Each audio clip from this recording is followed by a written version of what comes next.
tomato planting today, and it's that time of year. And for those of you that planted really early, you kind of got a little freeze problem. So it's always good to wait till close to May in our area to be absolutely sure you're done with frost.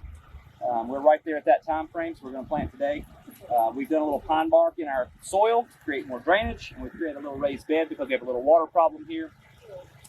This is called BHN 1021. It is a determinate tomato. It produces a lot of tomatoes, very disease resistant. It's one of my favorites. It's one we're trialing in the garden this year.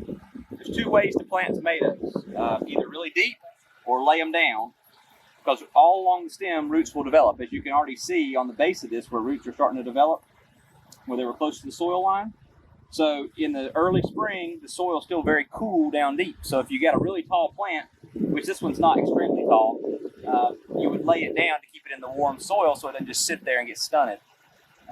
If it's short enough like this one, you can actually just dig down, especially since we've done a raised bed. You can go down in here like this, plant it really deep, like that. You can tear off these bottom limbs if you want to. If you don't have to, you can just bury them. And then just put it back over. Now you can plant it a lot deeper than that. You can bring it up even higher if you want to, depending on how deep of a hole you want to dig, or if you lay it down.